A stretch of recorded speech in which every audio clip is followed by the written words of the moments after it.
This is a huge accomplishment. You wouldn't. I've been going down that plantation road to get in here. I've gone through by Bobby's house to get here. This is a great accomplishment. But it would be nice if they get that other artery open back up.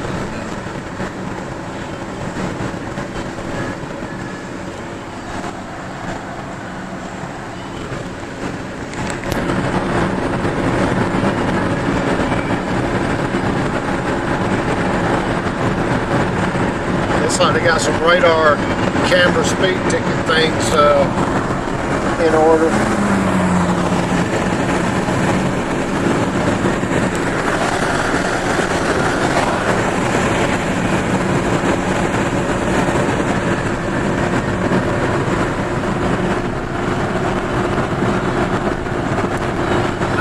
For the lightweights and 70 for the heavies. And it's supposed to be a toll road. What do they classify you as, a 70 or a 90? I'm a 90 on speed limit wise, but just because I don't have a tandem axle. And this truck, in all the other markets, Colombia, Philippines, Australia, it's not a real common truck, but it has its dually.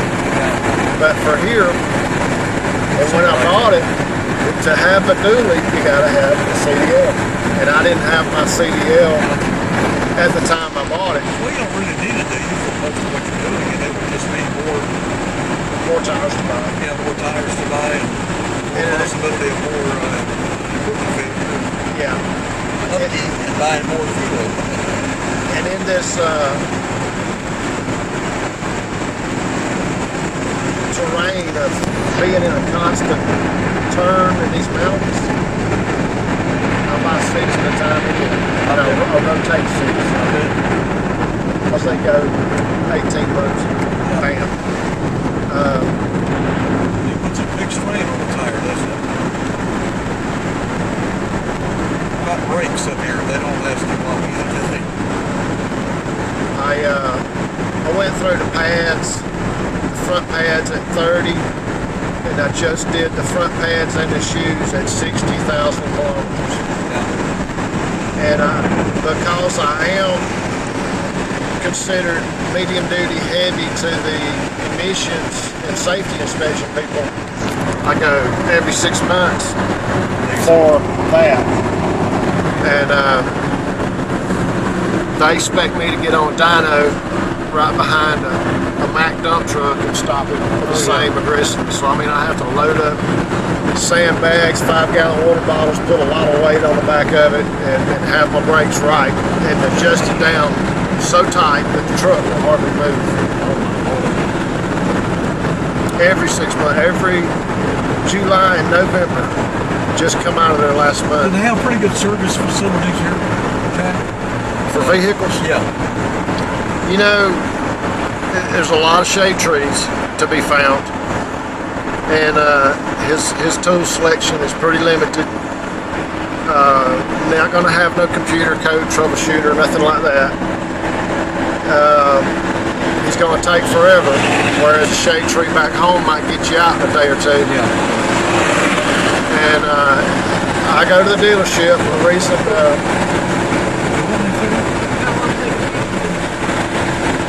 and parts houses are hard to come by. So I just had to go new. And used car market here is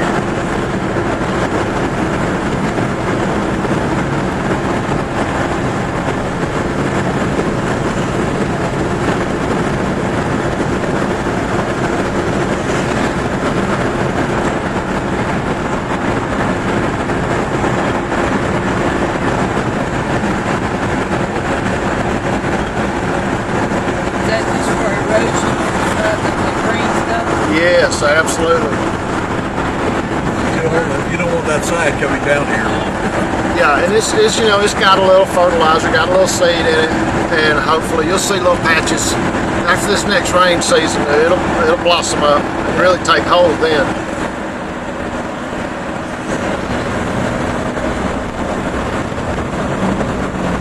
And they terraced it too, Sarah, to keep the keep it all from being one slope, you know.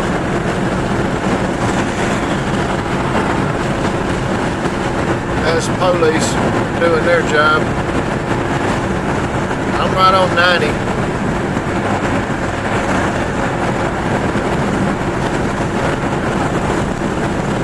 It's about 45 or something. Yeah. Miles per hour.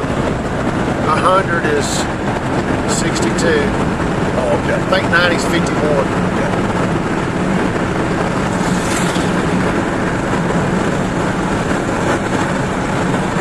You know, this reminds me. I remember Mom coming down from Nashville to Chattanooga. All the runaway lanes. At least they have runaways. Yeah. I've seen one runaway in Ecuador, and it's coming out of Manta, going towards Puerto Viejo, and it is the only runaway I've seen in the country. And they just don't think about it. No. Well, I've seen them being used and stuff in Montego one time. I saw one being used. This truck, I looked in the rear view mirror, there was nobody back there. And honest to God, I just made a, look around. I looked back again, and there is a foot of a big re-up. My heart literally jumped into my, and so I was already I was in the right-hand lane,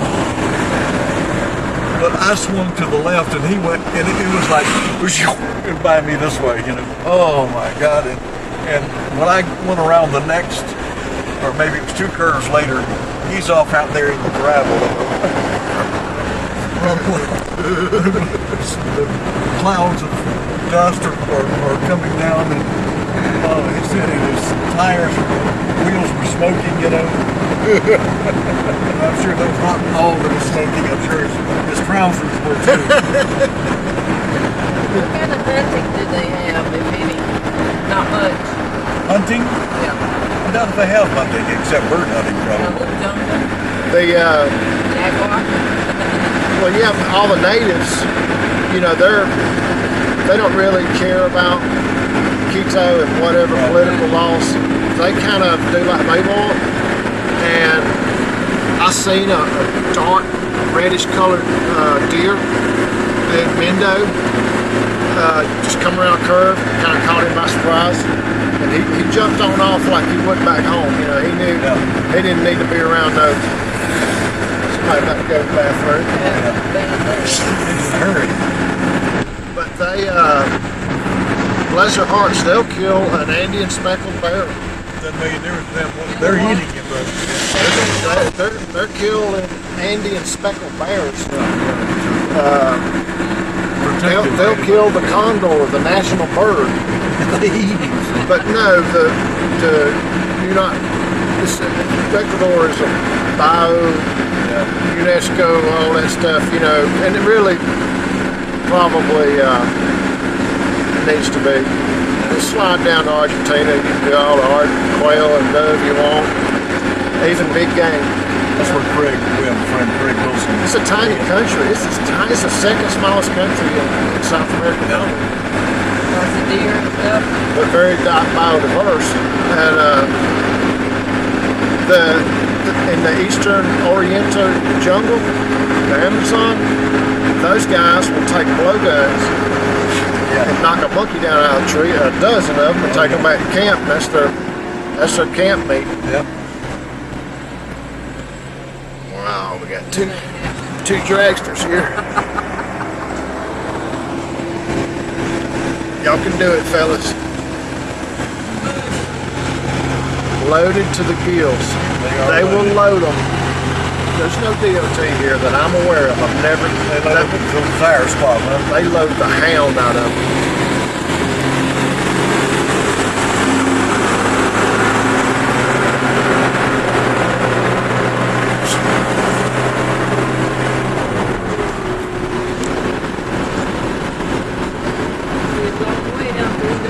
Yes, it is. All right. Well, we left at 12:08 at the airport, and it's 12:17, and we're going to Cayambe, Ibarra. We're not going to Quito. This has been another Journeyman Jack in Ecuador production. Put me down for 9-minute ride from the Quito airport to the PanAmericana Highway, just below the toll booth, with Rewind Ron and headed to Cotacachi. Signing off until next time. I think this is about the 3rd or 4th day of August, something like that. 4th day of August, yes. I don't even, every night's a Saturday and every day's a Sunday, Brother Dave. I've been up here in Cotacachi so much lately. Oh, Lordy.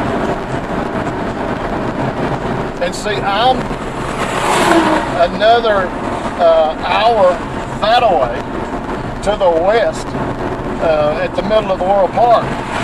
20 clicks outside of the city of Quito in the suburbs.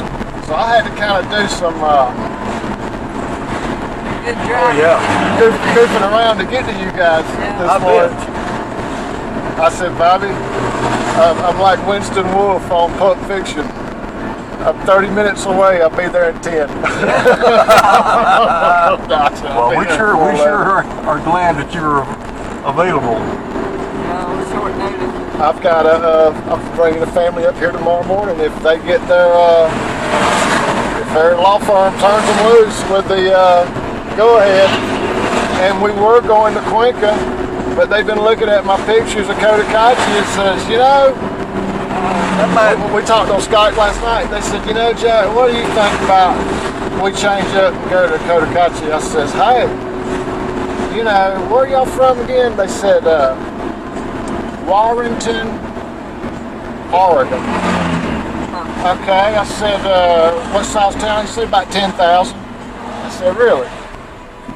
I says, how far were you from Portland? She said, 2 hours. I said, you know what? Let's just call, we'll go to Cotacachi. I think it's going to be more of a suitable to y'all. Well, I lived in miles of big cities. I lived in Miami and Tampa and Toronto and New Orleans and Cincinnati and San Francisco and London. But I have, like Audie Murphy, I did my time in hell, and I don't wish to ever, I don't like large cities anymore.